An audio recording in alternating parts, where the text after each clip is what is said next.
Yep. All right. It is Wednesday. We are coming to you live with Investment Education Academy. For everybody watching, thank you for watching. For everybody listening to the podcast, thank you for being a loyal listener.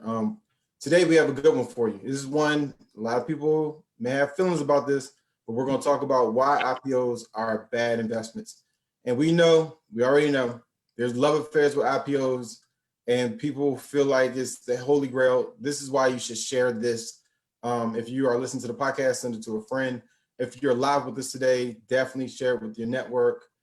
Tag a best friend, tag a coworker, tag somebody in your family, because there's a lot of misunderstanding of how IPOs historically have performed, and we're going to bring light to that today. All right, Leon, you can go ahead and give us an overview of why we chose this topic. Yeah, so this year, 2020, is turning out to be a big year for IPOs. The next one that was supposed to be coming out, so far, the big one for the year has been Snowflake. Snowflake was one that had a lot of hype behind it. It turned out to be the biggest software IPO in history. So that had a whole lot of hype and a whole lot of momentum behind it. But supposedly by the end of the year, we're looking at possibly Airbnb, the two big ones, Airbnb and Robinhood, possibly. Not necessarily for sure, but possibly. But there have been some big ones this year. Palantir was another one. A lot of people heard of GoodRx. They came public. A company called Unity Software does gaming. So there have been a lot. And real quick, GoodRx was actually a private equity offering like this time last year. So that's kind of cool. And those private equity offerings can be invested by us if they're offered on certain through certain deals. And that's something that we actually do with our Portfolio Panthers subscribers. But so this year has been a really big year for IPOs. There are a lot more coming in the next 3 months to the end of the year. But an issue is, so we've got a lot of questions about IPOs. Are they good? Are they bad? Should you jump in? When should you jump in? And I've always said, for me personally, I don't do IPOs. To me, I look at IPOs as gambling, and the reason is I'm a research nerd. Like, I love data, I love information. To me, it's empirical, it's fact. It has no bias behind it. It's just telling you like it is. And with IPOs, people get really excited and really tied to these IPO names, and so people feel like IPOs are like the holy grail. Like, if you get in early enough, if you get in the day of the IPO, you're gonna get outsized returns. You're gonna beat the market. You're gonna buy the next Google. Because Google, I remember back in the day, Google was at $85. I remember seeing it back in the 90s, and now it's at I don't know, 1,200 or whatever it's at now. So, but what we're going to show you today is that those are actually outliers. IPOs are actually bad investments, and we're going to show you why. Again, we want to say there are always outliers. Where Leon is like, oh no, IPOs. I'm like, it depends on the company, depends on their financials, depends on the trajectory. But what we're going to show you today is we're going to unearth some things you probably aren't thinking about when you think about the overall market of IPOs. So and let me actually a good point. Let me restate that. Generally, IPOs are bad investments. You will find Microsoft, Google's, Apple's, Facebook's that turn into be household names, Home Depot's. Not denying it, but on average and generally speaking, they're bad investments. And we're going to show why today. But like I said, there are outliers. You can catch fire. You can get one that will make you $1 million possibly. But if IPOs is your strategy for investing, and that's 99% of what you do, you're gambling. And if you hold on to those kind of mid to long term, anywhere from 3 to 5 years, you've actually lost money. So we're going to show you today how that breaks down. So Brent, when you get a chance, you throw up slide one. All right, cool. So here's slide one. So we have 4 points here. I'm gonna go through each point and just kind of break down each one. So I'm just gonna read the first one. So first one says more than 60% of the 7,000 IPOs. So out of that 60% equates to 4,200 stocks from 1975 to 2011, which is 36 years, had negative returns 5 years after their first day of trading. So what does that mean? That means that over 36 years, from 1975 to 2011, is what this study showed, After 5 years, an IPO after a company IPO, it had negative returns. In other words, if you got in, basically anywhere near the IPO date to out 5 years, you lost money, right? So just think about, put that one in the back of your mind, and know that on average, because Brent always say hold 3 to 5 years, right? Because that's kind of mid in our mind, mid-ish to long term. Out 10 years is about long term for us. But so following kind of what Brent and I say, doing like 3 to 5 years, if you do that with IPOs, on average, again, there are outliers. I'm not saying you cannot win. I'm just saying on average, generally, if you buy on its IPO day or within the first year, month, day, month, or year of an IPO, hold it for about 5 years, you're generally going to lose money. You're going to have negative returns. And this is just data. I'm not calling out anybody's strategy, just point out the facts. And real quick, I know there are already people, some are like, what are you all talking about? Like, this is total BS. And I don't mean Brent Simpson. This is like, I know IPOs and they've done extremely well. Those are the IPOs that were underwritten by Goldman Sachs, that went through a public offer process where they were, a private equity at the Series A, B, C, D, F, G1, G2 phases, and then it went public. There's still a subgroup of companies that just decided they were going to go public. And there's a lot of ways to go public, which, not everybody is thinking about. You can do a Dutch offering, you can do a direct IPO, you can do traditional underwriting IPO. So, when you think IPO, and just so you all don't start pulling out your hair, there are a lot of different types of IPOs, many of which you probably know nothing about. And this isn't a shot at anybody listening to the podcast or watching this live, but it's true. There are far more. How many of you all can name 10% of the 7,000 IPOs that came out since 75? Like, you can't name 700 IPOs. So the 2 or 3 or maybe 6 that you all are thinking about that go against what we're about to say tonight, if you can name all 7,000, then I get it. Until then, it's a data thing. It's just numbers. It's not personal. We know that there are companies that, you want to get in there on the IPO. There are companies we suggested. There are also a lot that we said, look, splits and IPOs are not something to get excited about. But, we're going to unearth it today because a lot of times no one's giving you this conversation. And that's why we want to give it to you. And we have a question real quick, Leon. Mo said, does familiarity with the company make a difference in selecting an IPO to invest in? And Mo, I'm going to answer it. I'm going to change your question a little bit. Familiarity with a company isn't indicative of it being a good company. So I think your question more so is, if you know it's a good company, does it change? Yes. But if you're familiar with a bad company, it's still a bad company. So the familiarity within a bubble doesn't matter. Understanding that it's a good company does matter. Strong financials, strong management, sustainable products, sustainable services, whatever, those things matter in looking at whether IPO makes sense or not. Yep, and just look at that first number in that first bullet. 7,000 IPOs from 1975 through 2011. Of course, there have been IPOs since that, but this data just shows that 36-year period. 7,000 IPOs. And as Brent said, yeah, some of you may be saying, oh, that's BS. I got in this IPO and I made all this money. We're not denying it. Only thing we're saying is that 60%, now remember, this is saying 60% of the IPOs after 5 years had negative returns. That means 40% did not. So of course there are ones out there that had good returns. But on average, the majority of IPOs generally will lose money within that first 3 to 5 year period. And we're gonna kind of go into the reason why in a bit. But Mo, to answer your question, on slide 2 is going to be a point that will kind of answer that question with kind of fact and data. So point 2 now, bullet 2 says, since 2010, the median IPO has lagged the stock market by 28% over their first 3 years of trading. So what does that mean? So that basically means that had you gotten into an IPO, so what that means is it's better to buy a stock market ETF like ticker symbol SPY than to buy IPOs. Because if you buy SPY, that means you're buying the general market, right? You're buying the market as is. As we said, the market does about 10% per year on average. What this is showing is that over this time period, the IPOs are down almost 30% relative to the market. So buying an IPO is a bad idea.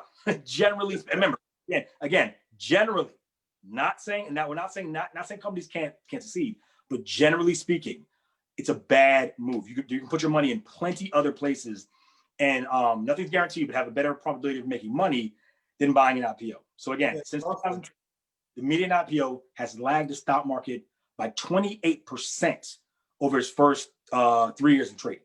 So, put that in your back pocket as well. Yeah, so you think about this for anybody who's really into cars, and everyone knows a new car is like the worst investment you can make unless it's an appreciating car. Now, how many of you all watch this could probably name the cars that appreciate? Not many. And similar, a car loses depreciation. This greatest amount of depreciation happens over the first 3 years, right? This is same thing. They're working out the kinks. Many of these companies that are IPOing, they haven't reached what their normal is. They haven't been through the ups and downs of the marketplace. And then also what drives it is you had all these people in the beginning who were part of the hype crew who got into, it emotionally because it was a new thing and they thought this was going to be my ticket to buying a new house or something. And then they realized it didn't, and that it has to rebalance to the market, what it should have been in the first place. And that goes into like the PE ratios and things we talked about too in the past, where many of these companies are just overly inflated. There's no substance to justify their valuations. And so it's just now the companies sometimes are just catching up to their valuations in that time period. And so also think about that second bullet. Buying IPOs, again, in general, you're underperforming the market by almost 30%. That's a huge number, 30%. And on the flip side, had you just bought a market ETF, you would have gotten the whole return that the market returns. So this is showing that buying IPOs in general, bad idea relative. And all this is relative to the general market, which we classify kind of as SPY or the S&P 500. Third point. The combined return of every U.S. IPO over the last 25 years is just 0.60% above the general market. So what that means is, so a lot of people think that, once you get into IPOs, and IPOs with an S, once you get a few of these, you're going to make all this money. It's the holy grail, right? No. What this shows is that IPOs generally over the long term basically perform, and again, outside that five-year window, generally perform basically what the market does. So these IPOs only return less than 1% above what the general market returns. So this notion that IPOs are these huge money-making machines, they return 10, 20, 30% more than the market does, just factually not true. And we're just presenting the data.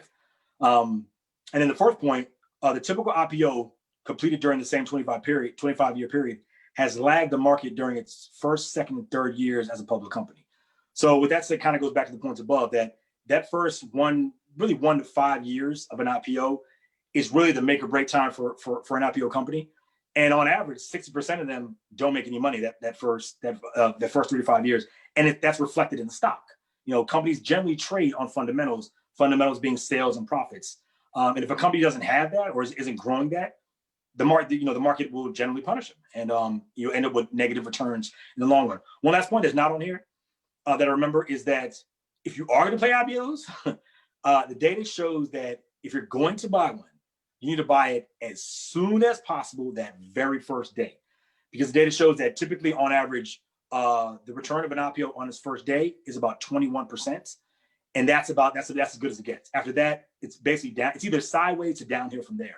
So if you're going to play IPOs, look to get an IPO that day it comes public, and get your gains to get that pop and then get out. Because as we're showing here, over mid to long term, a lot of times they give up those gains. So just a little tidbit that I didn't have here on the chart. And so for anybody who's watching this right now, you're thinking like, who are these guys? Or you're listening to us like, who are these guys? And they're telling me everything that I thought I knew is wrong. We are not saying that. We are simply saying, and I got a text. It's like, that's not accurate. And actually, it is. I mean, these are the numbers, but we're not saying every stock. And again, you all have to remember that the majority of stocks that we hear about in the news or on CNBC about the IPO, they are a very, very, very, very small minority of stocks that IPO. And so there's still a tremendous number of stocks that you don't hear about that IPO. Also, some of you all are thinking, well, why doesn't my broker tell me about these stocks? Why has my broker never told me about this? Because it's a lot of excitement that comes around IPO markets. And for your agent, if you have really a high, it has to be an agent that deals with high net worth individuals. I was trying to think of a nice way to say it.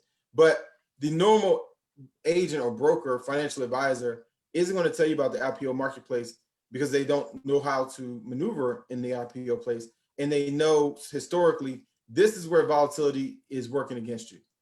The chances are that you're probably going to pick a bad one, or you're going to get into the excitement and you're going to think that this roller coaster is going to keep going up, and it doesn't. I mean, we saw it with Snowflake. When Snowflake came, everybody was excited to get in, and they couldn't. They got locked out. It wasn't until like after 1, 2 o'clock, and that's Leon. Leon can actually tell you about the spread, how the spread plays in to when it actually goes public for us to buy. But my point to all this is the exact reason why Investment Education Academy attempts to get into private equity deals, because we're in far beyond the company that even reaching the IPO point. So when they do reach IPO, we're already in most cases inherently profitable inside of the companies beyond the 28% that it might lag. Yep.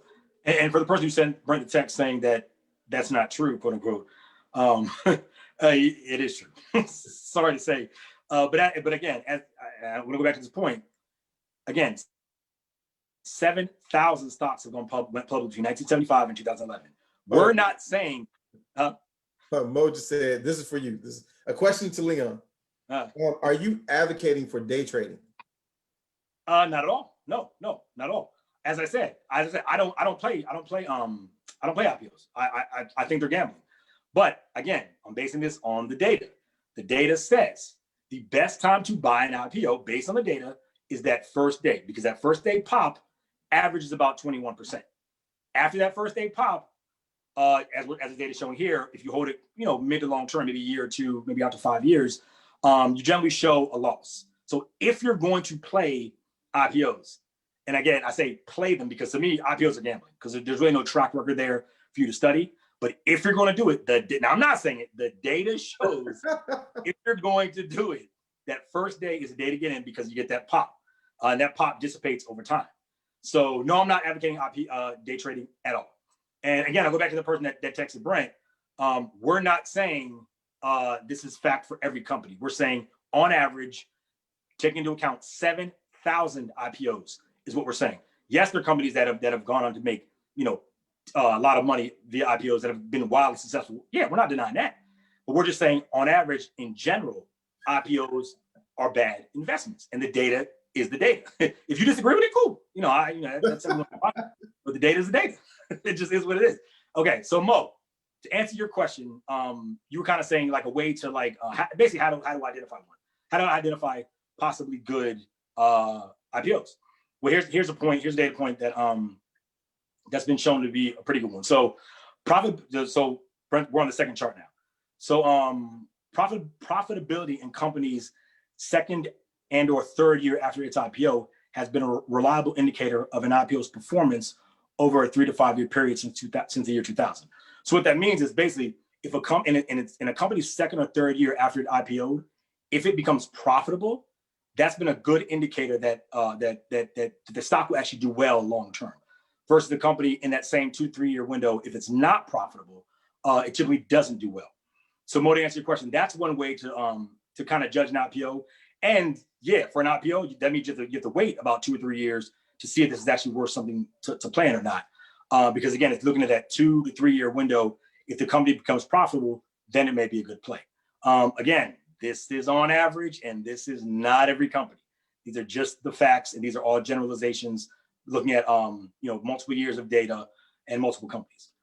So again, Mo, to answer your question, a good way to check for a recently IPO company is looking year 2 to year 3. If they've turned profitable, that what the data shows, that's probably a good bet for a recently IPO company. But the other half of this says, though only 47% of those IPOs the study covered actually were profitable by the third year. So what that means is really over 50%, so 53% of companies don't meet this criteria. 53% of these companies actually were not profitable by that in that 2 to 3 year window. So again, it's hard to find. It's a numbers game. You want to look for profitable companies in that 2 to 3 year window, but it's going to be hard to find because typically only 47% actually meet that criteria. But that's one data point, that's one metric you can use to try to identify a potentially profitable long-term IPO. No, hey, Brent, go back. There's one more bullet. Yeah, so the next bullet is something called lockups. And this is really, really important. And this kind of lends to why IPOs are on average, generally bad investments, particularly that first year. So what a lockup is, as it says here, the time period after an IPO when insiders can't sell their shares, right? So typically, it varies by companies, but what this does is it mandates that insiders, employees, and typically executives of the company cannot sell their shares for a certain period of time. Sometimes it can be 6 months, 3 months, it could be a year. It varies. But the reason they do this is because they don't want a massive sell orders to hit the market and drive down the price of the stock. So insiders are prohibited from selling their shares for a period of time. It's typically less than a year. Oh, Leon, I want to say, I think in some lockup situations, they may get a percentage sell authorization. They can't exceed like 10% of their total holdings. Mm-hmm. So yeah, during the lockup, they do, just so you were complete, they do get the ability to sell, but it's normally a very small minority of their overall portfolio. Or they can't sell at all. Or at all. Yeah. So yeah, a small percentage, or they can't sell at all. And like I said, the reason you have lockups is because the underwriters and the company itself don't want a flood of employees and a flood of executives liquidating their stocks and driving the price down. But like I said, most lockups are typically within a year. So sometime in that year that a company comes out, you'll get that flood of employees, underwriters, maybe people that invested in the PE round, private equity round, when the company was small. So you get a flood of sell orders that hit the market typically in that first year, which will depress the price of the stock.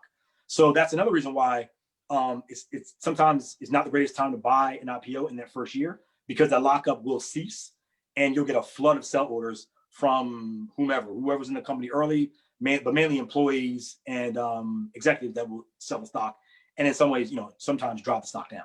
So lockups are really be aware of after an IPO. Yeah, and there's an inherent profit taking that happens in most IPOs, and in some cases, you all might not know, or maybe you do. The reason some companies IPO is solely so the employees can sell shares. Mm-hmm. So you will have companies that will drop an IPO just because they wanted to free their employees cash flow, or give them the ability to increase cash flow without it having to come directly from the company. And then it adds a small amount of liquidity for those shareholders who want to start moving their money. So you want to, again, some of you all listening to this is the first time you've ever heard that. Like you thought companies IPO just to get money to grow. No, sometimes companies IPO just because they don't want to pay their employees more. And if they can do an IPO, it opens up the channels for the employees to sell stock, which means the money comes from us. So we're over here getting all excited and we're buying all these shares, and later on they do a dump.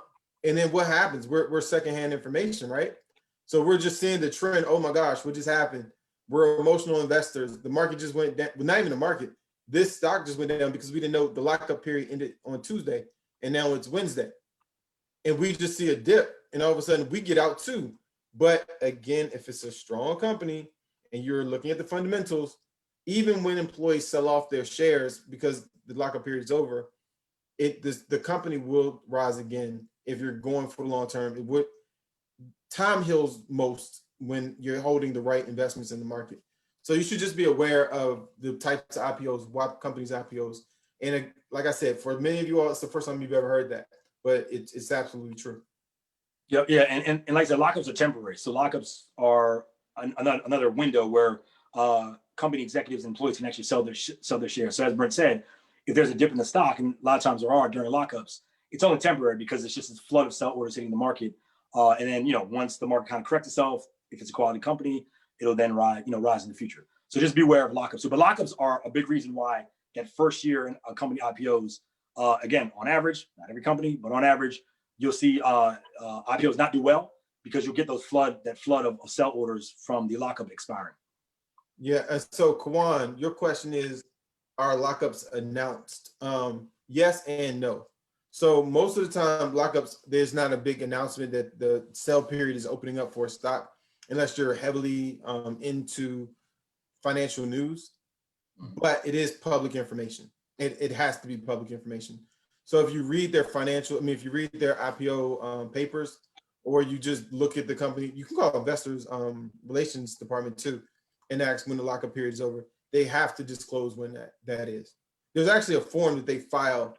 I don't know the form number, but it's a form they have to file disclosing when it is. Yep. So yeah, it's public information, so it's out there. Just a matter of us as investors going to find it. All right, so this is showing the returns of IPOs relative to the S&P 500 or the market, right? And this is from 1998 through 2017. And as you can see, it's a massive, massive difference. So in that period of time, IPOs have returned. You've gotten about a 50% return on your money. And remember, this is an aggregate. This is all IPOs covering this time frame. Again, we know that there are big gainers in IPOs inside this, but on average, when you take all the totality of IPOs, they've returned about 50% since 1998, whereas the market in general has returned over 200%. So this again goes back to why the data, not I or Brent or IEA, the data says IPOs are bad investments relative to the market. Now remember, you're still getting 50% return, right? So you're still getting a good return. Again, and as we love to point out, right now the interest rate in a savings account is 0.05%. So getting in on IPOs, you're still gonna make money. You're just gonna make less money versus putting your money elsewhere in the market, like established companies. So real quickly, story for everybody who's not an IA member and they can't, they don't get to see what we do inside of the platform.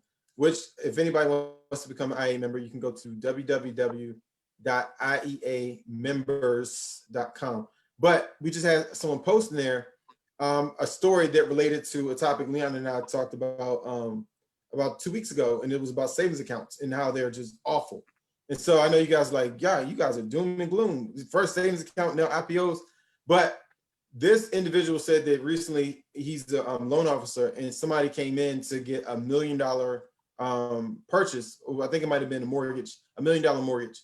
And when they checked the person's financials, they had $1 million mortgage, a $2 million investment account, and they had $34 in their bank account. And it was $34, right? It was like 30. I made like 34 in savings and 200 in checking, but it was a total of $234 liquid accessible cash they can get to, whereas their investment account was $2 million, and they were buying $1 million home.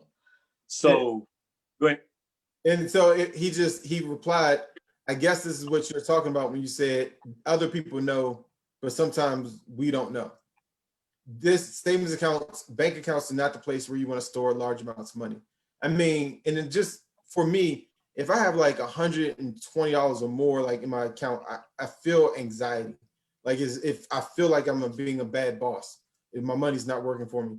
So I just thought that was interesting, and it's cool that members are sharing stories like that in the platform. So thank you for the story, and we want to share it with you all. Yeah, definitely. Yeah, that just goes to our point. And whoever that person was is as I said to the member that posted it, that person is the poster child of what we're saying here at IEA, that you do not want to have your investment money in checking, savings, or any interest-bearing accounts, because they're not paying anything. You're actually losing money based on inflation. So that was it was a great post that we had recently about that inside the IEA platform. But so back to this chart. Yes, again, this chart is just showing that the return of IPOs from 1998 through 2016, they've returned on average 50%, where the market in general has returned on average 200%. So, and kind of the point I was making before is that not saying that you shouldn't invest in IPOs, because it showed clearly that you can get a 50% return by investing in IPOs. What we're talking about is opportunity cost, right? So if you put your money, most of your money, a lot of your money in IPOs, you got a 50% return, which is great, but you missed out on a 200% return had you done more established companies, like investing in the market in general. So that's the kind of point we're making, is that IPOs relative to the market in general are bad investments. They just are. It just is what it is. But now you say relative to savings accounts, they're great investments. They're phenomenal investments. But relative to the market, they're not great investments. So yes, that's just what we're pointing out with this podcast. All right. So the final takeaways. Point one is generally IPOs are bad investments because these companies take many years to turn a profit, and their stock performance reflects this fact. Now, I do want to make the point that, and again, the first part of that is generally IPOs are bad investments based on that point. But I want to make the point that there are IPOs and there are companies that will have sales but no profits that are doing great, right? I mean, a lot of companies are running through the roof, shooting up that have really no profits, and that you can say that disputes this data, and you're right, it does. But we keep going back because we're saying generally there are instances, not every case. This isn't every case, right? There are companies that will break this rule, but in general, if you take the totality of those 7,000, so I think like 10,000 stocks over the last like 40 years, this is facts. I mean, you can't dispute the data. So again, we're not making the point that IPOs are wholly bad. You can find pockets of them that are good.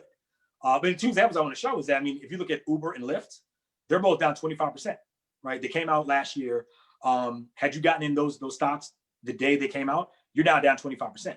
Now you can say COVID and what have you, and that's true. But there are other companies that IPO'd last year that are also down, and some that are up, right? So, and that's kind of the point we're making, is that nothing is absolute, but in general and over the long term, IPOs have shown to be bad investments. The two recent ones, Uber and Lyft, are examples. Even Snowflake, right? Snowflake just came out a month ago. It's below its IPO price, right? And we know people inside IA that bought Snowflake that were kind of fretting because they were like, they got it at a particular price, and Snowflake dropped down to I think the low 200s, and they gotten in mid 200s, near 300. So again, yeah. So I've just been called out by Kawan for my purchase of Facebook. So the question was for everybody, these things are popping up in the comments. When did I buy Facebook? I don't remember when I bought Facebook, but I think they were $20 a share or something. 23, 24. I bought them close to the IPO. I know where you're going. I bought them close to the IPO, but they're an outlier because in Facebook, I might be up maybe 462% or something. So it's that goes against the grain. We're not saying every IPO is bad, and I know you were saying that being funny, but it is, they're outliers. No one on here, no one listening to this podcast can name all 7,000 IPOs since then. Right. I couldn't name them. And what we're trying to say is that there are so many IPOs that come out that don't hit the news, that aren't on the front page of the Wall Street Journal, that just come out and then they just go to mediocrity, or they start to, have reverse traction very quickly. And, in that space, the numbers are just the numbers. They're always going to be, anytime there's a bear market, there's a bull market somewhere. Anytime somebody is losing money or somebody making money somewhere. All these things, all these facts hold true in the IPO marketplace. We're just saying overall, most of us, it's a bad investment for the majority of people. Right, and like I said, I gave two examples, Uber and Lyft. Okay, real quick, there's an update. So Kawan was around when I bought Facebook. I actually bought Facebook at $14 a share. Okay. Oh wow. Okay, you guys. So Facebook is a good example. Facebook is a good example of. So remember on the first chart, it said 60% under or had negative returns. That means 40% had positive returns. So Brent bought an IPO that's in that 40% that had positive returns. Again, we're not saying all. We're saying the majority of IPOs, because again, 7,000. Nobody on here, I would challenge. I bet nobody on here can name all 7,000 IPOs.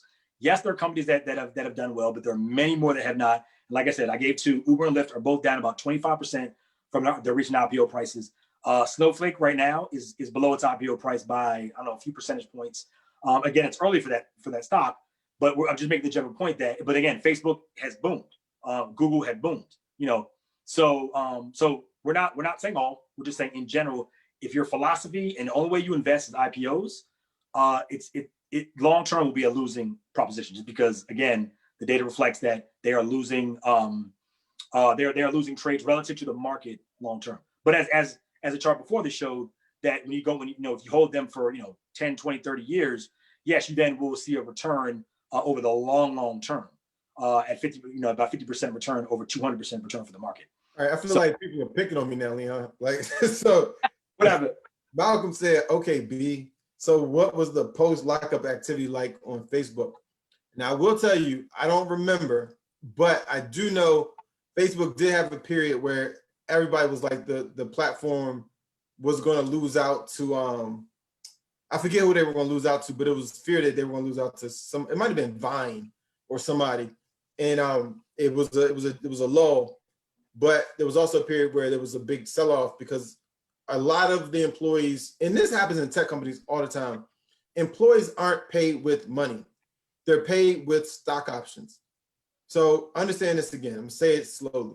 Employees in some bigger tech companies, smaller tech companies before they get big, are paid with stock options, not really walking home with this huge cash suitcase. So when the companies go public, it is justifiable and it's understandable that these individuals who put in all this hard work, they're not, and also you got to think, many of them are not financially literate. I mean, just call it what it is. They just know the company's about to IPO and they can take all this money off the table by selling a stock. Mm-hmm. They're going to do it. And they've been, so I don't remember what the lockup was like with them. And I know a question came up about Google. Google actually did a Dutch offering, which circumvents the lockup period, as does a direct IPO. A direct IPO circumvents the lockup period as well, unless it's put in place by the company itself. So normally, most companies that do a direct IPO, their whole purpose of that is they're not giving bonuses. So they want the employees to be able to sell the stock in the open market. And Leon, I don't know what your history is, just on looking at some direct offer. Actually, Palestine. Palantir. Yes, that one. I think Palantir. They did a direct offer. And actually, they are the poster child for this because the CEO came straight out and said, the reason we're doing a direct offer is we want to give our employees liquidity to sell their stock. Mm-hmm. They didn't care about raising money. They didn't care at all about raising money. So it just depends. So so Mo, real quick on Facebook, I kind of, I don't know why I remember this, but I remember sitting there watching the Facebook IPO, and the stock, if I remember correctly, it came out around 40. I think it was like $38. It tanked. It dropped. I remember it dropped to like 18, then to like the mid-teens, and then it eventually caught itself and went back up. But the crazy thing was, whoever the underwriter was at the time actually what they call defended the stock. So once it tanked and came back right around that IPO price of like $38 to $40, I can't remember who the underwriter was, but they essentially, I mean, this is almost like stock manipulation, but they what they call defended the stock, in that they were in there buying shares. They were in there making sure the stock did not then drop below that IPO price again, because it just looked horrible that this huge, massive IPO came out and absolutely crashed. It eventually came back. They didn't want to see another crash. So the underwriter actually came in and was buying the stock, kind of propping it up until the market kind of caught up with it, and it kind of went on its way. So Facebook out the door kind of was an example of a bad IPO that eventually caught its footing and took off. But again, all the stocks everyone is naming so far are household names, right? No one's naming the other 6,999 stocks that have come public in the last 30 some odd years. So yeah, we can all cherry pick the great stocks and say that it's not true. But again, this is just data, and this kind of goes to a point though. People get emotionally attached to their investments and especially IPOs, and really you shouldn't. Like this is the game of this is a math game, right? Investing is just numbers, and this is why this kind of back to my reason why I said I don't do IPOs, because they're bad investments, and the data shows that generally over time they're bad investments. So to each his own. You can do them, you can make money, you can do them and lose money. It's up to each his own. But I'm not a fan of IPOs. And for those who are with us, and we're going to give the stock picks in just a moment. I do romanticize stocks sometimes, and it's sometimes it's the CEOs. I tell anybody the reason I picked Solar City was because Elon Musk was connected to the company. But the reason why I picked Tesla was because Elon Musk was with Tesla. When StockX comes out, SpaceX comes out, yeah, I'm gonna buy it because Elon Musk. I mean, I probably won't even check the financials, and so that doesn't make me right, but it's Right. the way I do business. I mean, the way I invest my portfolio sometimes. But then there are times where I'm like, you know what, I need to see the financials of the company because I have no familiarity with them. I don't know what they're about. I don't know the industry. I don't know what's. I need to know the sector. What the there are times for that, but for me, IPOs aren't off the table. It's just I have to know my strategy when I buy them. And I will say, when I look at IPOs, that is where you'll see the strategist in me come out because I know how to play them well, to be honest. But I've been doing this for 25 years. So it's I know, Kawhi, you're joking, but even then it was a strategy behind how I bought IPOs. Okay, so the last point is, as I kind of said earlier, wait to see if a company becomes profitable in year 2 to 3 after its IPO before buying. Hold So up, like, wait, Leon, it's not an huh? IPO anymore. Huh? It's not an IPO anymore. No, it's not. So why would I wait? No.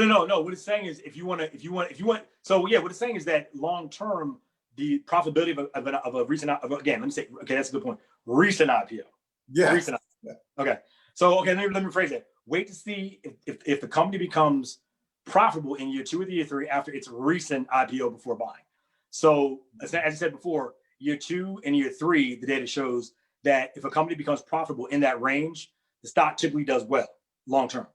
Shorter term, then conversely, if the company is not profitable in that 2 to 3 year range, the company doesn't do well. And think about it, it makes sense. After about 2 to 3 years, investors on Wall Street are saying, okay, you kind of had your chance to prove yourself.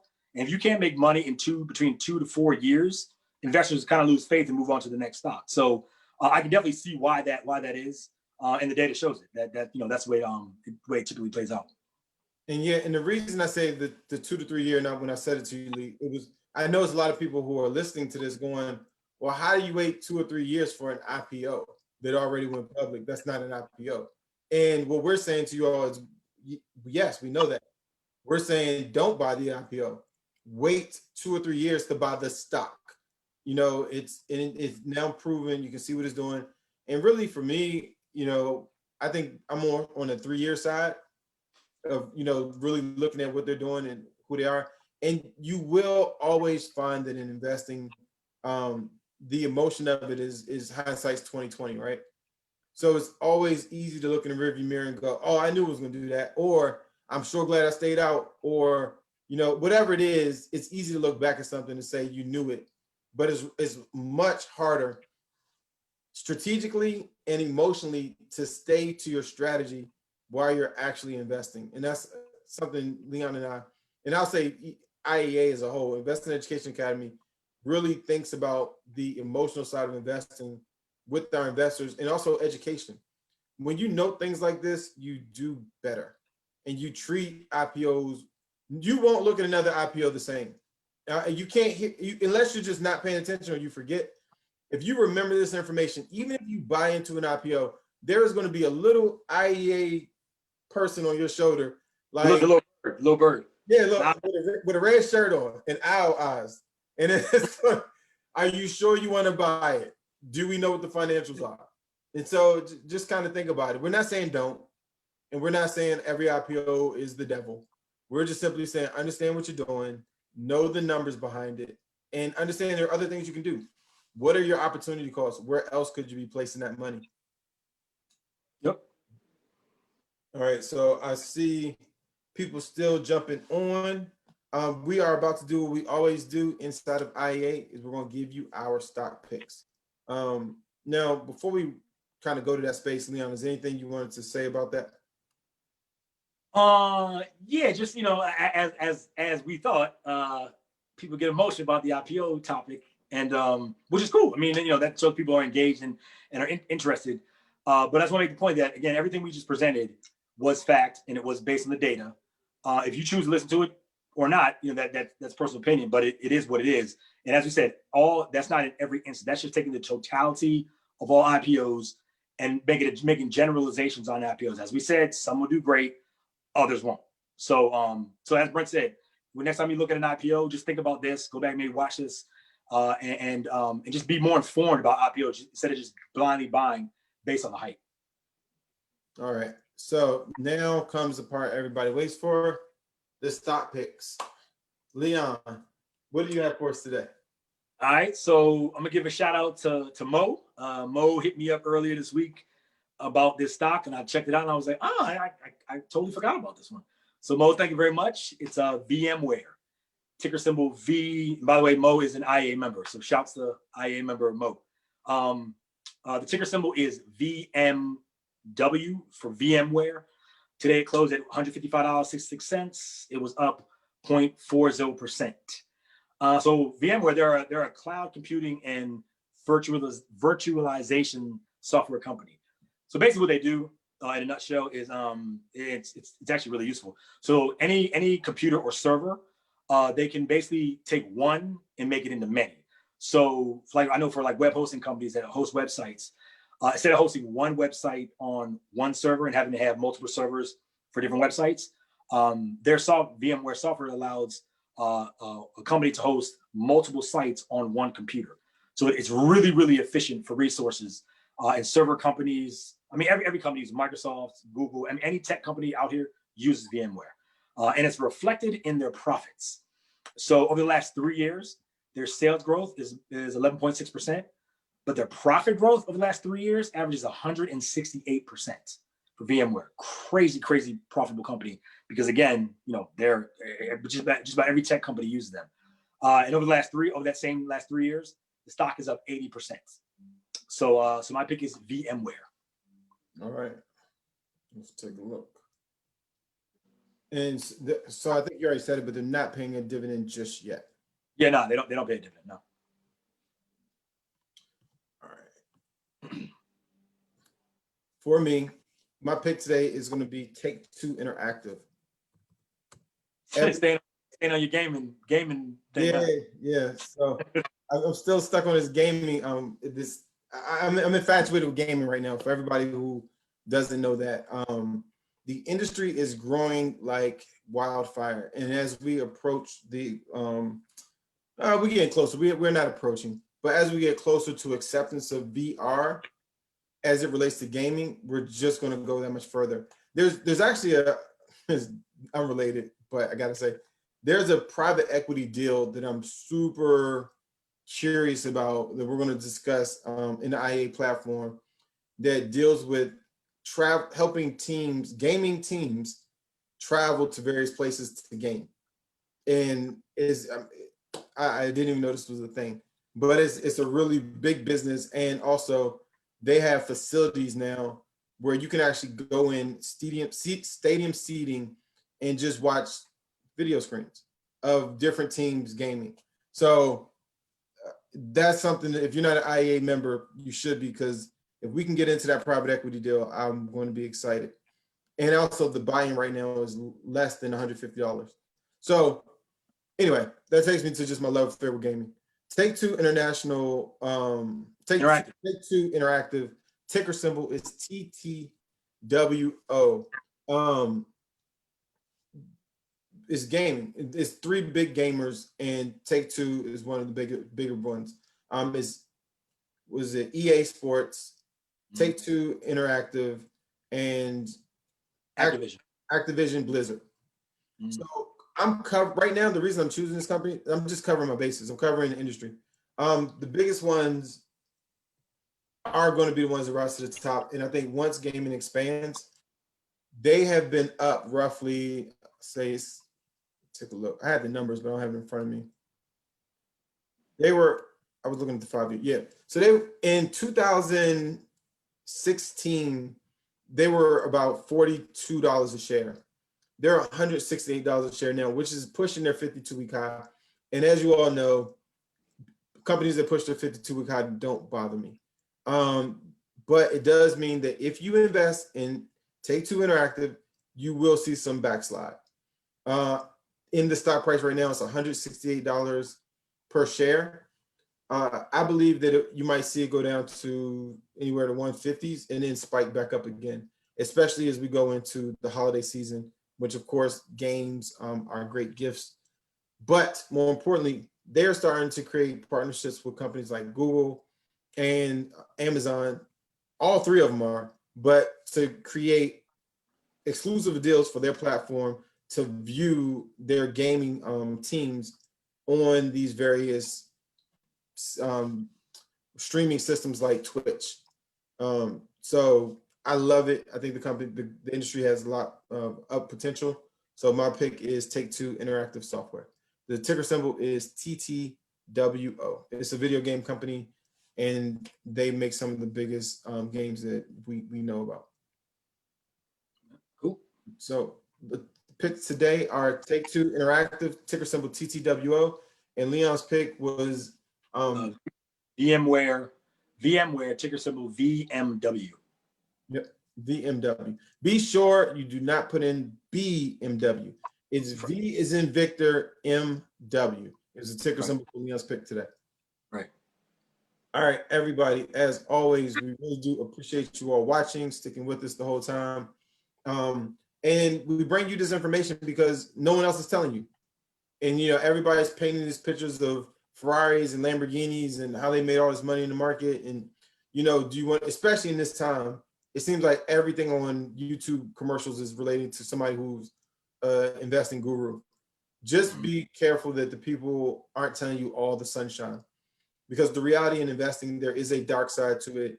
You need to be aware of it so you can actually not maneuver around it, because we got to go through some of it, but we just have a path that actually makes sense when we're going through it. And with that being said, if you are interested in joining Investing Education Academy, we would be happy to have you in our platform. You can go to www.ieamembers.com. We are steadily growing, so you will be joining a very robust community looking at a multitude of investments, and we have some pretty cool things on the horizon that you won't know about unless you're on the inside. But we will continue to bring you this great information because it's important. Have a good day. Thank you.